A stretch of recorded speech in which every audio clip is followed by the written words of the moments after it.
Hello বন্ধুরা, তোমরা সবাই কেমন আছো? আমি ভালো আছি। আমি সুনিতা চলে এসেছি আরেকটি নতুন ব্লগ নিয়ে। এখন যে ভিডিওটা তোমরা দেখতে পাচ্ছ এটা হলো গয়ার পিণ্ডদানের ভিডিও। অ্যাকচুয়ালি আমার বাবা পিণ্ডদান করেছিলেন আমার ঠাকুরদা আর ঠাকুমার জন্য। তো আমরা এখন আছি গয়াতে। এখানে পিণ্ডদানের সব প্রসিডিওর চলছে। তোমরা দেখো এখানে যেটা তোমরা দেখতে পাবে যে কীভাবে পিণ্ডদান হচ্ছে, তার মন্ত্র কী পড়ছে, এই নিয়ে কিন্তু পুরো ভিডিও আসবে। তো তার আগে আমি একটা ছোট্ট ঝলক এটা দিচ্ছি যে পিণ্ডদানের সময় কী কী নিয়ম লাগে, কী মন্ত্র পড়ে। তো বেসিক্যালি এই নিয়ে হচ্ছে আজকের ভিডিওটা। তোমরা শেষ পর্যন্ত দেখো, আশা করি ভিডিওটা ভালো লাগবে। আর এছাড়াও গয়াতে পিণ্ডদানের কী কী নিয়মাবলী আছে সব তোমরা জানতে থাকবে। জুড়ে থাকো এই চ্যানেলের সাথে। আজকের তারিখ হচ্ছে 19শে জুলাই, রবিবার 2026। ফল্গু নদীর ঘাটে তিল ও জলে তর্পণের পাশাপাশি বালি বা চাল বা যবের আটা দিয়ে কিন্তু ওই পিণ্ড অর্পণ করা হয়। আর নদী তীরে যে গয়ার পুরোহিত থাকে তার উপস্থিতিতে পবিত্র ঘাস, তিল ও জল হাতে গোত্র ও নাম উচ্চারণ করে সংকল্প গ্রহণ করতে হয়। এতে পিতৃকুলের আত্মার শান্তি সংকল্প নেওয়া হয়।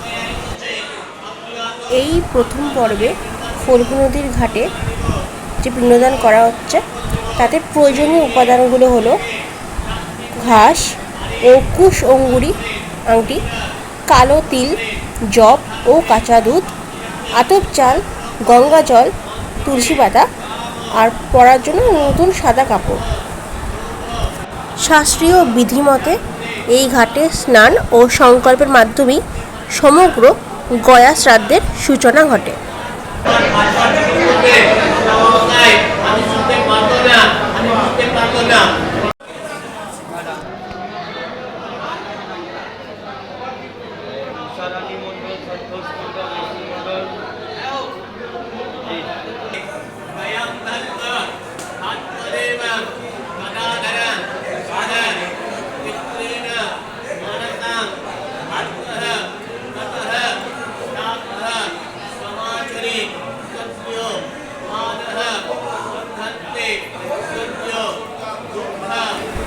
গয়ায় পিণ্ডদান করার নিয়ম মূলত তিনটি। প্রধান পবিত্র স্থানে একদিনে শাস্ত্রীয় ও বৈদিক আচার পালনের মাধ্যমে সম্পন্ন করা হয়। হিন্দু শাস্ত্র ও গরুড় পুরাণ অনুযায়ী পূর্বপুরুষদের আত্মার শান্তি ও মোক্ষ লাভের জন্য গয়াধামে পিণ্ডদান করা অত্যন্ত গুরুত্বপূর্ণ। এখন যেখানে দেখতে পাচ্ছেন যে এখানে সব নিয়মাবলী পালন করা হচ্ছে, এটা হচ্ছে ফল্গু ঘাট। পাশে ফল্গু নদী আছে, ঠিক তার ঘাটের কাছে।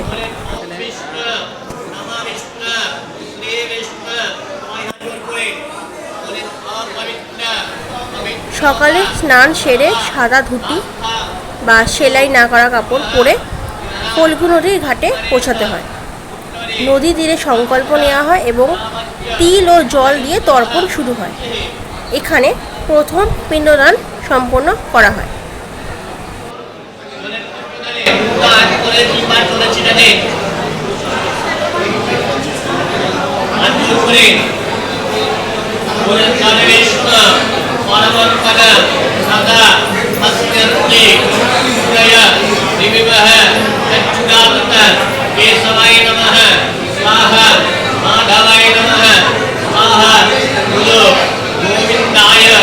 नमो नमः ऋषिकेशाय नमो नमः।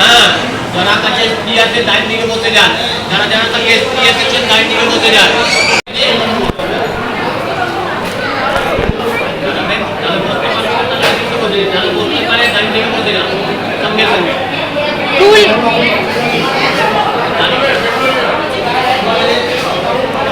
টুল হবে, টুল হবে।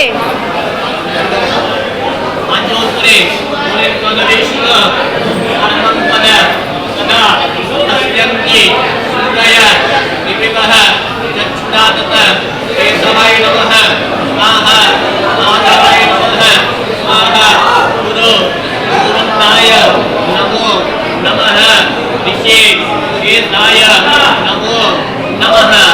হাতটা অল্প জল নিয়ে পরিষ্কার করে নাও। স্ত্রী উপরে অল্প জল কিছুটা দিয়ে দাও। হাতে ফুল নাও, সবাই হাতে ফুল নাও, অল্প অল্প করে নিবে। 3 জায়গা 5 হাতে অল্প ফুল তুলসী পাতা নাও। হ্যাঁ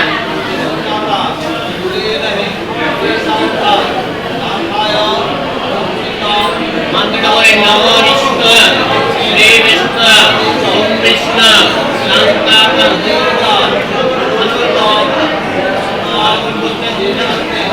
বলেন নমো বিষ্ণু শ্রী বিষ্ণু ওম বিষ্ণু শান্তাকার জনসৈরম পদ্ম নাথম দেশ বিষ্ণ হরম গগন সদৃশ মেঘবর্ণ সুহংবন লক্ষ্মী কান্তম কমল নৈনম योगी विद्या दानः नागम्यं वन्दे विष्णुः मम भयहरण सर्व लोकैक अनाथन देवत यश्चः पित्रे यश्चः महा योगे सैव च नमः सुधाय सुधाय वित्त मेव नमो नमः आपोहं पापः कर्माः पापात्म कामः शम्भवः नाहि माम कुण्डले कक्षः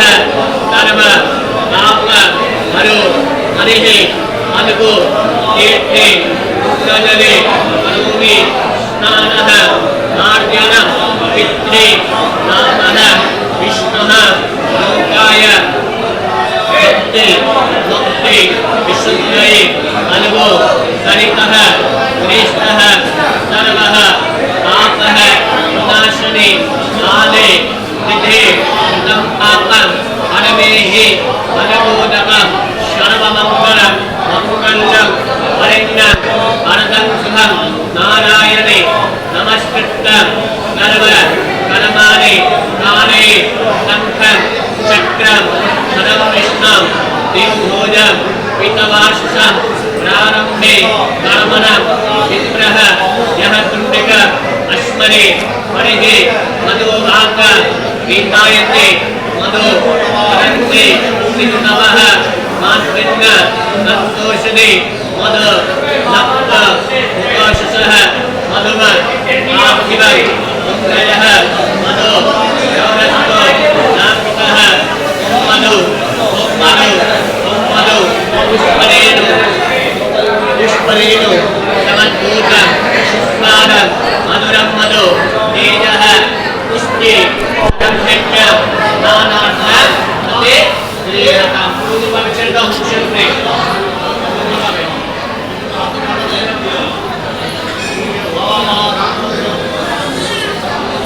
গয়ার ফল্গু নদীর ঘাট মূলত পিতৃপক্ষের তর্পণ, মুখ খোলা এবং মাতা সীতার অভিশাপের পৌরাণিক কাহিনীর জন্য বিখ্যাত।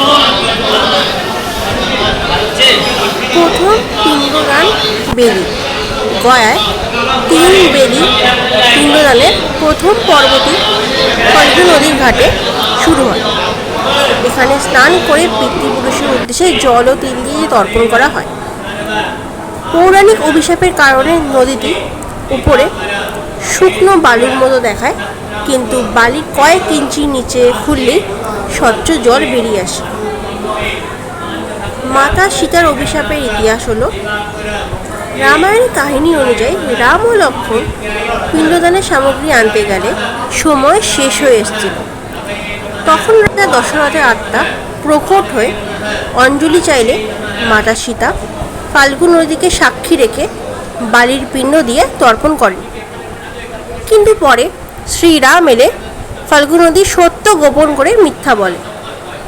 এতে ক্রুদ্ধ হয়ে সীতা ফাল্গু নদীকে অভিশাপ দেন যে এটি সর্বদা শুষ্ক থাকবে এবং কেবল মাটির নিচ দিয়ে এর জল প্রবাহিত হবে।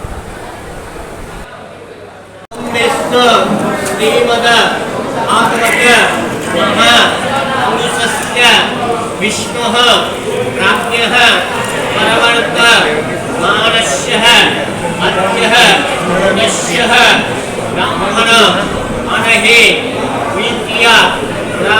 दधे श्री श्वेतः वाराः कल्पे जम्बो द्वीपे भारत वर्षे भरतः खंड मगध देशां करगत चंप कारंग मधुबन गया गदाधर पुण्य क्षिद्रः असदगते सदगते प्राप्त्यर्थ आषाढ़ मासः शुभः शुक्लपक्षः पंचम्यामः शुभ उन्नश विसौ शुभ योग शुभ करण शुभ लगन एवं ग्रह गुण विशेषण विशिष्टा यामः भारते रमणः मुख्य प्राणः अंतर मतः पितृदोष शुक्रदोष निवारण नार्थक व्यायाम पित्रादिना मात्रादिना गुरु ससुर काश बंधु वर्गादिना अक्षय लोक पुण्यलोक वैकुंठलोक स्वर्गलोक गमनः ममः पिंडदान जलदान संकल्प महं परिश्रय ছেড়ে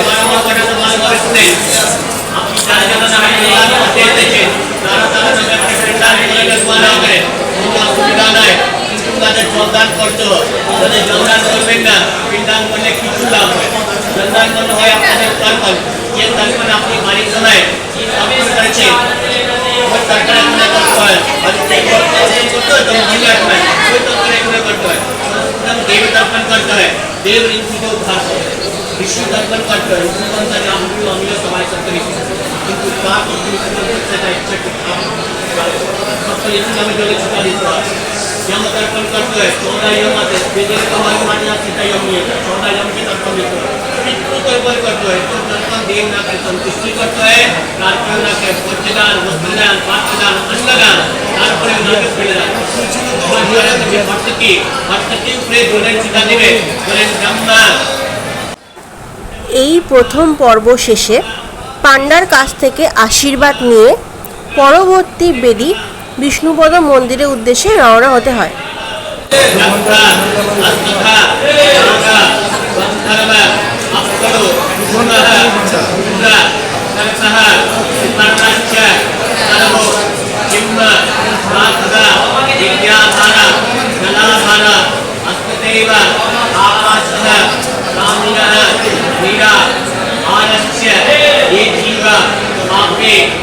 বর্তমানে এই ফল্গু নদীর ঘাটে ভারতের বৃহত্তম রাবার বাঁধ গয়াজি ড্যাম তৈরি করা হয়েছে, যার ফলে ঘাটে সারা বছরই জল ধরে রাখা সম্ভব হয়।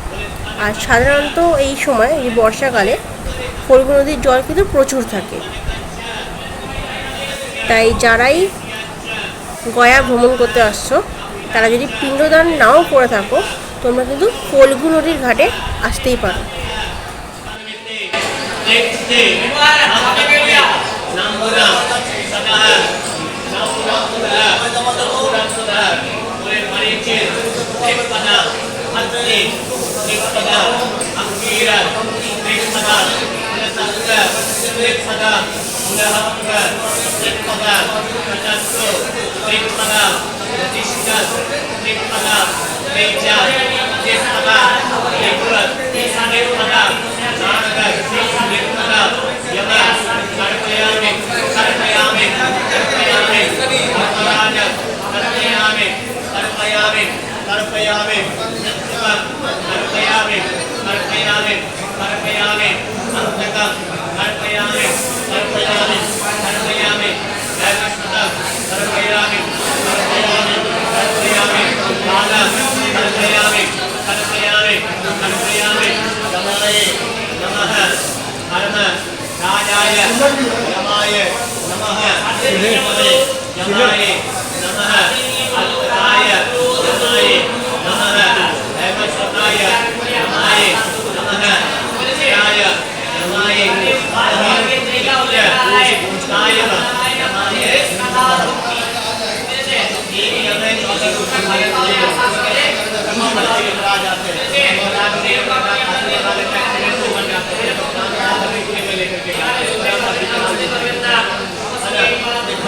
इन्हीं के अपना है